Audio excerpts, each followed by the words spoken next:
शांति। 27 अक्टूबर 2024 प्रातः मुरली ओम शांति अव्यक्त बाप दादा रिवाइज 8/10/2002 मधुबन। आज बाबा के अव्यक्त महावाक्य हैं। बाबा ने सुनाया, आत्मिक प्यार की मूर्ति बन, शिक्षा और सहयोग साथ साथ दो। आत्मिक प्यार की मूर्ति बन, शिक्षा और सहयोग साथ साथ दो। विशेष मधुबन निवासी भाई बहनों से मुलाकात। आज प्यार के सागर बाप दादा अपने मास्टर ज्ञान सागर बच्चों से मिलन मना रहे हैं। ये परमात्म प्यार बच्चों की पालना का आधार है। तेरी पालना का बाबा एहसान चुकाए किस तरह, तूने प्यार से है पाला शब्दों में गाए किस तरह। तो ये परमात्म प्यार बच्चों की पालना का आधार है। बाबा कहते हैं, जैसे परमात्म प्यार ब्राह्मण जीवन का आधार है, ऐसे ही ब्राह्मण संगठन का आधार आत्मिक प्यार है। जो प्यार की प्यासी है, बाबा कहते, जो आत्मिक प्यार आप बच्चे ही अनुभव कर सकते हो। आज के विश्व की आत्मा सच्चे निस्वार्थ आत्मिक परमात्म प्यार की प्यासी है। ऐसा सच्चा प्यार सिवाय आप ब्राह्मण आत्माओं के किसी को प्राप्त नहीं हो सकता।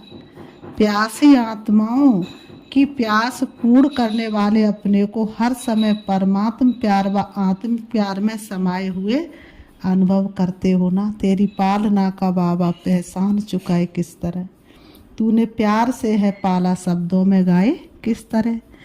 प्यार के दाता व देवता सदा रहे हो।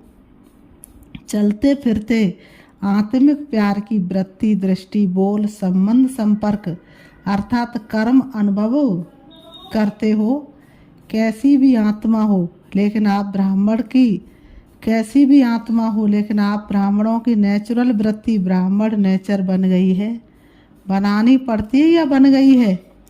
Follow father follow mother. अपने ब्राह्मण जन्म के आदि समय को याद करो। बाबा ने कहा, अपने ब्राह्मण जन्म के आदि समय को याद करो। भिन्न भिन्न नेचर वाले बाप के बने। प्यार के सागर बाप ने एक ही प्यार के सागर के स्वरूप की अनादि नेचर से अपना बना लिया ना। अगर आप सबकी भिन्न भिन्न नेचर देखते तो अपना बना सकते। तो अपने से पूछो, मेरी नेचुरल नेचर क्या है। किसी की भी कमज़ोर नेचर वास्तव में ब्राह्मण जीवन की नेचुरल नेचर मास्टर प्रेम का सागर है। जब दुनिया वाले भी कहते कि प्यार पत्थर को भी पानी करता है, तो आत्मिक प्यार परमात्म प्यार लेके देने वाले भिन्न भिन्न नेचर को परिवर्तन नहीं कर सकते हैं या नहीं। बाबा पूछ रहे, कर सकते हैं या नहीं। पीछे वाले बोलो, जो समझते कर सकते वो एक हाथ उठाओ। बड़ा हाथ उठाओ, छोटा नहीं। सभी ने हाथ उठाया, अच्छा मुबारक हो। फिर सरकमटास आते हैं। सरकमटांस तो आने ही है। ये तो ब्राह्मण जीवन के रास्ते के साइड सीन्स हैं। बाबा कहते, ये तो ब्राह्मण जीवन के रास्ते के साइड सीन्स हैं। और साइड सीन कभी एक जैसे नहीं होते हैं। आपने देखा है ना, कहीं सफ़र करने गए होंगे ना, तो एक जैसे साइड सीन होते हैं क्या। कोई सुंदर भी होते हैं, कोई गंदगी की भी होती है। बाबा ने कहा, लेकिन पार करना राही का काम है। राही उनमें उलझता थोड़ी नहीं है। बाबा ने कहा, राही का काम है ना कि साइड सीन बदलने की बात है। तो बाप दादा क्या चाहते हैं, सब जानने में तो होशियार हो गए हैं ना। बाप दादा क्या चाहते, सब जानने में तो होशियार हो गए हैं ना। आज मधुबन निवासियों को विशेष चांस मिला है, गोल्डन चांस है ना। बाबा ने कहा, पर्सनल मुलाकात किससे करने आए बाबा? मधुबन निवासियों से।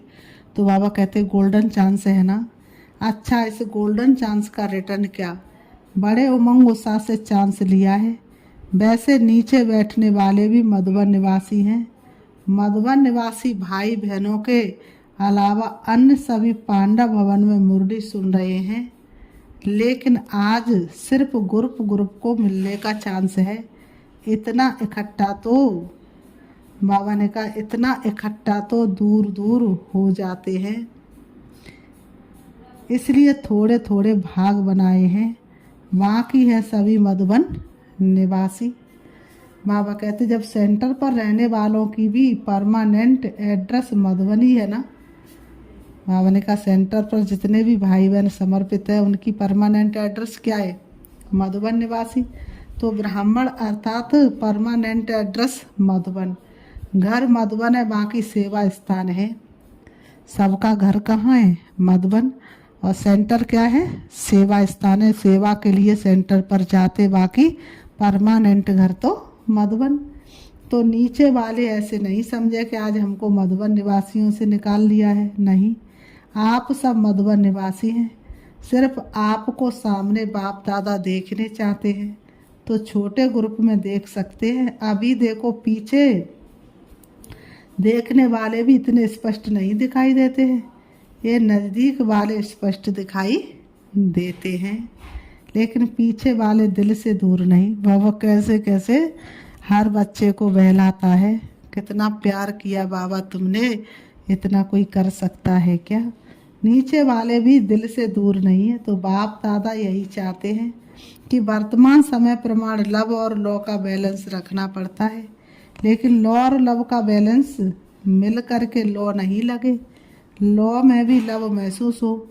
जैसे साकार स्वरूप में बाप को देखा, लॉ के साथ लव इतना दिया जो हर एक के मुख से यही निकलता कि बाबा का मेरे से प्यार है।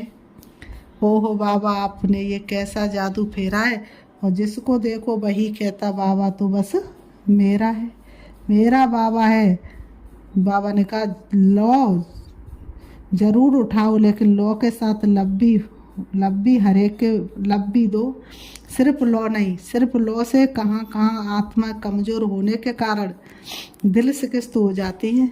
जब स्वयं आत्मिक प्यार की मूर्ति बनेंगे तब दूसरों के प्यार की, आत्मिक प्यार दूसरा प्यार नहीं, आत्मिक प्यार अर्थात हर समस्या को हल करने में सहयोगी बनना। सिर्फ शिक्षा देना नहीं, शिक्षा और सहयोग साथ साथ देना, ये है आत्मिक प्यार की मूर्ति बनना। तो आज विशेष बाप दादा हर ब्राह्मण आत्मा को, चाहे देश चाहे विदेश, चारों ओर के सर्व बच्चों को यही विशेष अंडरलाइन करते हैं कि आत्मिक प्यार की मूर्ति बनो। बाबा कहते और आत्माओं के आत्मिक प्यार की प्यास बुझाने वाले दाता देवता बनो। ठीक है ना? अच्छा, फिर बाप दादा ने मधुबन वालों से चिट चेट की तथा सभी को नज़र से निहाल करते, और क्या किया बाबा ने? सभी को नज़र से निहाल करते हुए बाबा ने सबको दृष्टि दी। बाबा कहते हॉस्पिटल आबू निवासी तथा पार्टियों से अव्यक्त बाप दादा की मुलाकात। सभी अपने को खुश नसीब समझते हो? बाबा पूछते सभी अपने को क्या समझते हो? खुश नसीब समझते हो? सारे विश्व में सबसे बड़े से बड़ा नसीब किसका है? हर एक क्या समझते हैं कि सबसे बड़े से बड़ा नसीब मेरा है। हर एक ऐसा समझते हैं। जब खुश नसीब है तो खुश रहते हैं, सदा खुश रहते हैं। कभी कभी तो नहीं ना, सदा खुश रहते हैं ना, कभी कभी तो नहीं ना। जब बाप दादा ने भाग्य का सितारा चमका दिया तो चमकते हुए सितारे को देख खुश रहते हो ना। किसने चमका दिया भाग्य का सितारा? बाप दादा ने। दिल में सदा, बाबा ने कहा दिल में सदा खुशी के बाजे बजते हैं। कौन सा गीत दिल गाती है? दिल में सदा खुशी के बाजे बजते हैं। कौन सा गीत दिल गाती है? वाह मेरा श्रेष्ठ भाग्य वाह, ये गीत गाते हो। सारा कल्प खुशी के बाजे बजते हैं ना। सारा कल्प आपके भाग्य का गायन होता रहता है। आधा कल्प भाग्य की प्रालब्धि भोगते हो और आधा कल्प आपके भाग्य का गायन अनेक आत्माएं गाती रहती हैं।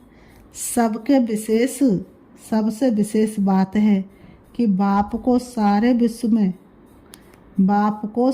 विश्व में से कौन पसंद आया? आप पसंद आए ना। कितनी आत्माएं, लेकिन आप ही पसंद आए। जिसको भगवान ने पसंद कर लिया उससे ज़्यादा क्या होगा। तो सदा बाप के साथ अपना भाग्य भी याद रखो। बाप के साथ साथ क्या याद रखो? अपना भाग्य। भगवान और भाग्य। सारे कल्प में ऐसी कोई आत्मा होगी जिसको रोज़ याद प्यार मिले, प्रभु प्यार मिले। रोज़ याद प्यार मिलता है ना। सबसे ज़्यादा लाडले कौन है? आप ही लाडले हो ना। तो सदा अपने भाग्य को याद करने से व्यर्थ बातें भाग जाएंगी। भगाना नहीं पड़ेगा, सहज ही भाग जाएंगी। व्यर्थ की बातों को आपको एक बार भी भगाना नहीं पड़ेगा। व्यर्थ की बातें आपसे स्वतः ही दूर भाग जाएंगी। तो बाबा कहते हैं भाग जाएंगी। अभी वर्तमान समय के प्रमाण संगम युग के समय का महत्व समझकर हर सेकंड अपनी प्रालब्धि श्रेष्ठ बनाते रहो। एक सेकंड भी व्यर्थ नहीं जाए, क्योंकि एक एक सेकंड का बहुत बड़ा महत्व है। सेकंड नहीं जाता लेकिन बहुत समय जाता है। बाबा ने कहा सेकंड नहीं जाता, इसको आप सेकंड नहीं कहेंगे लेकिन बहुत समय कहेंगे ना, और ये समय फिर नहीं मिलना है। बाबा ने कहा सारे कल्प में एक ही संगम युग ऐसा है जिसमें तुम भाग्य के बीज बोते हो। ये समय तुमको बार बार नहीं मिलेगा। गंवाने का समय तो बहुत बार मिलेगा, लेकिन कमाने का समय एक ही है। समय का परिचय है ना, अच्छी तरह से स्मृति में रहता है। देखो आज आप सबको स्पेशल टाइम मिला है ना। अगर इकट्ठे आते तो दिखाई भी नहीं देते। अभी देख रहे हैं कौन कौन है। सब विशेष आत्माएं हो। सिर्फ अपनी विशेषता को जान, विशेषता को कार्य में लगाओ। ड्रामानुसार हर ब्राह्मण आत्मा को कोई ना कोई विशेषता प्राप्त है। ऐसा कोई नहीं जिसमें कोई विशेषता नहीं हो। तो अपनी विशेषता को सदा स्मृति में रखो और उसको सेवा में लगाओ। हर एक की विशेषता उड़ती कला की बहुत तीव्र विधि बन जाएगी। सेवा में लगाना, अभिमान में नहीं आना। विशेषता को क्या करना है? सेवा में लगाना है, अभिमान में नहीं आना। क्योंकि संगम पर हर विशेषता ड्रामा अनुसार परमात्मा देन है। कहते हैं ना गुण प्रभु की देन है, गुण प्रभु का प्रसाद है। और प्रसाद चाहे कितना भी सुंदर क्यों ना बना हो, किसी को उस पर अहंकार आता है क्या? नहीं। परमात्मा देन में अभिमान नहीं आएगा। जैसे प्रसाद होता है ना, उसका कोई अपना नहीं कहेगा कि मेरा प्रसाद है। प्रभु प्रसाद है, ये विशेषता भी प्रभु प्रसाद है। प्रसाद सिर्फ अपने प्रति नहीं यूज किया जाता है, बांटा जाता है। बाबा कहते प्रसाद अपने प्रति यूज नहीं किया जाता, उसको बांटा जाता है। बांटते हो, महादानी हो, वरदानी भी हो। पांडव भी वरदानी महादानी है, शक्तियाँ भी महादानी है। बाबा ने कहा पांडव भी महादानी है, वरदानी है, शक्तियाँ भी महादानी है। 1-2 घंटे के महादानी नहीं है। बाबा ने कहा खुला भंडार है। इसलिए बाप को भोला भंडारी बाबा ने कहते हैं। इसलिए बाप को भोला भंडारी कहते हैं। प्यारे भर लो अपनी झोलियाँ। तो अपनी झोलियाँ भराने के लिए बाप आया है ना, खुला भंडार है ना। तो आत्माओं को अंजलि देते जाओ।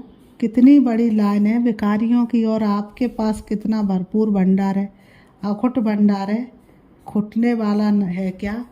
बांटने में इकोनॉमी तो नहीं करते, इसमें फ्राक दिली से बांटो। मैंने कहा बांटने में इकोनॉमी तो नहीं करते, व्यर्थ गंवाने में इकोनॉमी करो, लेकिन बांटने में खुली दिल से बांटो।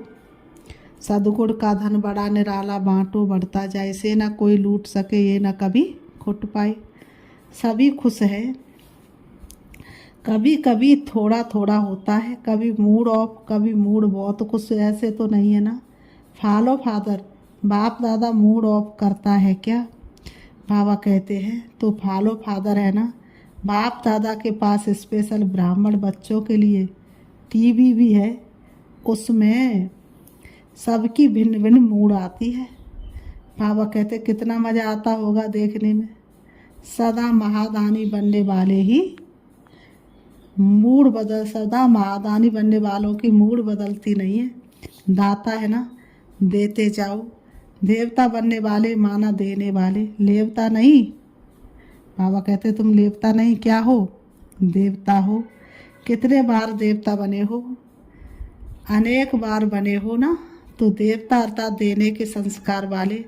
कोई कुछ भी दे लेकिन आप सुख की अंजलि, शांति की अंजलि, प्रेम की अंजलि दो। कोई कुछ भी दे, लोगों के पास है ही दुख, अशांति तो क्या देंगे, वो ही देंगे ना। लोगों के पास तो सुख शांति है नहीं, दुख अशांति है, तो वही देते हैं दूसरों को। और आपके पास क्या है, सुख शांति, सब ठीक है ना। अच्छा मिलन मनाया, ऐसे तो नहीं समझते हम तो पीछे आए। बाबा ने कहा ऐसे तो नहीं समझते कि हम तो पीछे आए, स्पेशल आए हो। बाबा ने कहा स्पेशल आए हो, नज़दीक तो मधुबन के रह रहे हो। बाबा कहते हैं मधुबन का घिराव तो अच्छा किया है।